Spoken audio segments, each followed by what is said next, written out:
This video is brought to you by Raycon. Get premium level earbuds for an entry level price plus a special discount on the link down below. This is the Lotte Panda Alpha. This miniature PC is powered by a laptop M3 CPU, which is more powerful than you will think, and an Intel HD GPU, which can be okay under ideal circumstances, but operating under single channel RAM has some VRAM bandwidth issues that limit its gaming performance. Still, I did manage to get some unexpected gaming out of this thing. The full video and the story of that are in the corner, but the well-known GTA 5 benchmark proved to be a bit of an unexpected problem. A solution is to add an external GPU using an M2 adapter, which is the topic of a future video.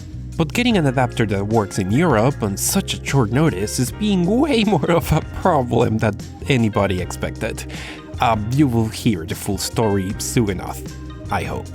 So limited to its integrated GPU and its bandwidth issues, I wondered, how drastic of a downgrade will be necessary to get this game working on this device? And why GTA 5 in the first place?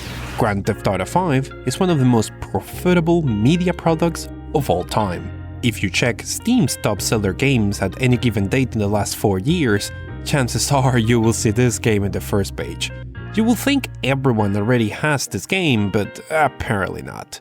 Since its PC release in 2015, the game has been a bit of a permanent benchmark tool for a lot of websites, due to its ability to push memory bandwidth, CPU and GPU at different moments. This, of course, makes it very interesting to me, which is why I have produced a fair bit of content about this game in the past.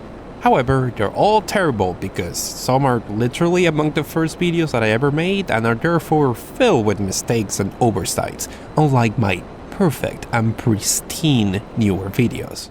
Now on pure specs, the 3400G seems like more of the same, 3 extra bigger cores,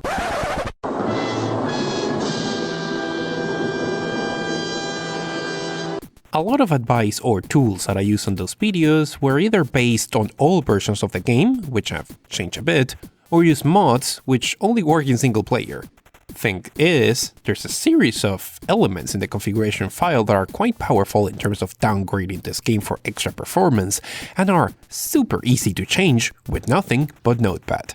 And yes, that means this should work online too. Thanks for asking. So let's do a bit of a deep dive so I can show you what they can do, what you gain and what you lose. All while showing you performance results on the Lotte Panda Alpha mini PC while streaming audio over its integrated Bluetooth to the excellently priced Raycon E50 AirPods. For reference, I started on the lowest settings that the game usually allows, a resolution of 720p and the lowest possible frame scaling. Frame scaling is a resolution scaler for the 3D elements of the games without affecting the UI, something very common in other games, but that was added to GTA 5 after launch. The benchmark results on these settings were not terrible in terms of averages. Most of the scenes did hit over 30 FPS in that sense, but places with more movement, such as the first scene and the last scene, which has the plane and the car chase, did give me some issues. The chasing in particular does have a tendency to push asset streaming from VRAM very far. So now, let's get tweaking. The configuration file for this game is on the Rockstar folders in Documents, and it is called settings.xml and can be edited with Notepad or Notepad++. The first and best known variable here for low-end enthusiasts is shadow quality, which, when set to 0, disables shadows for a quick and dirty FPS boost, which does screw with the illumination of some objects, but tends to work great on limited GPUs, and of course, on the Lotte Panda, there's a large noticeable improvement in averages, although these do seem to affect better the scenes in the middle of the benchmark. If disabling shadows is too boring for you, then you can spice it up with these LOD scalers. Most games have a system where after a certain distance, either a low poly model of an object is loaded to preserve on computing resources, or the object just stops being loaded. This is often done at a distance that is easy to ignore for the player, and the current video on screen is by a guy who figured out how to load the wireframing control, thus making it very easy to see how polygons are cut at a distance. Good stuff, the link is in the description. Occasionally, if you are lucky, there are ways to change that distance to something super low that forces the low poly models to be used everywhere, as was the case with the recently released Borderlands 3. or used to be the case with Apex Legends before it got patched. Thanks, Apex! Very cool.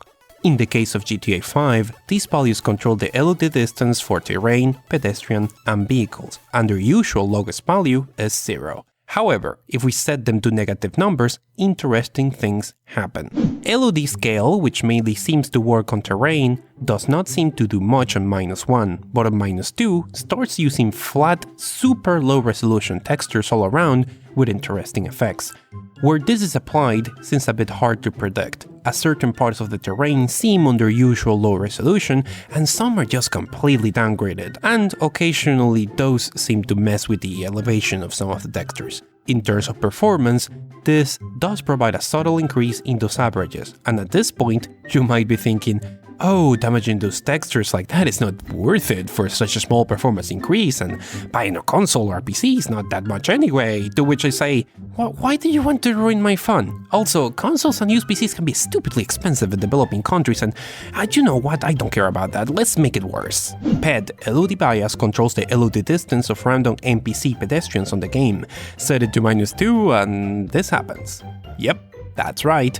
The way this is implemented is interesting. Technically, this applies only to NPCs that are not the main player, but while experimenting to see how playable the game was with this, I noticed that often characters that were in frame during cutscenes will usually retain their full quality, with pretty interesting results.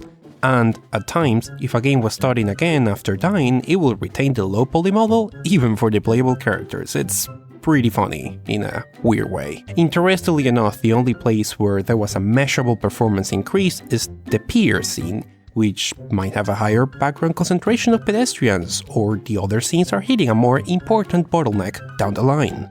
Even more interesting is vehicle LOD bias, which controls the draw distance of, you guessed it, vehicles. If you set it to -2, it does not load low poly vehicles, it just does not load certain vehicles at all.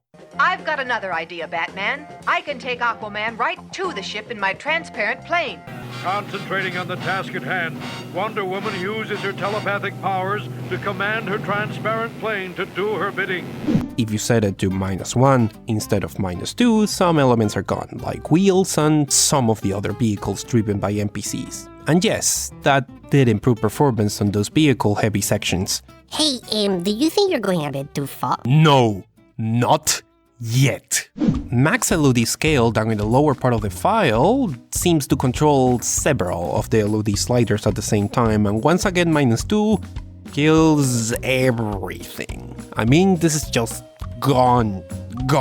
Look at the performance, my god, there is nothing to render. Okay, so in all honesty now, if you want to avoid the more destructive changes to the configuration file, you can stick to disabling shadows and reducing the terrain LOD distance and pedestrian LODs, and letting vehicles and max LOD scales on their default 0 values.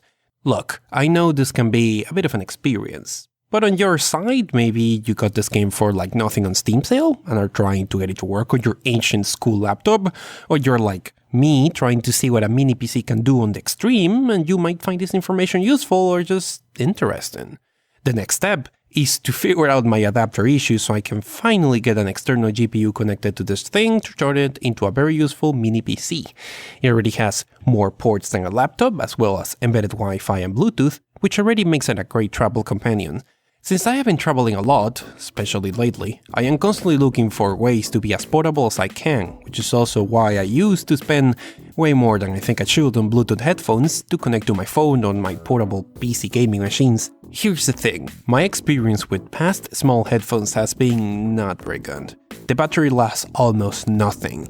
The dangly cable makes me look like a doofus, and more importantly, I keep accidentally pulling on it, which usually damages one of the sides. Or they come with like 3 fit options that really not work well on me. It's not good. The features I wanted came at too much of a price, at least until Raycon, the sponsor of this video.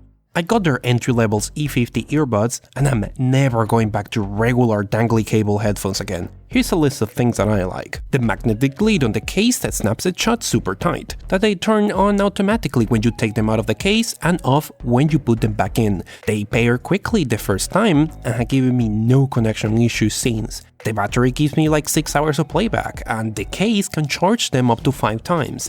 They come in a lot of fun colors. They look nice and discreet on my giant ears, and all of these features, plus the sound quality, does not come at a hefty premium that I expected, meaning that Raycon earbuds start about half the price of any other premium wireless earbuds on the market, and they sound just as amazing as the other top audio brands you know. Also, their microphone quality is also the best I currently own, which makes them great for calls. If you use buyraycon.com/LowSpecGamer, you get a 15% off your order. So if you're looking for new headphones, I hope you give them a try and support the channel in the process. Thank you to them for sponsoring this video and you for watching.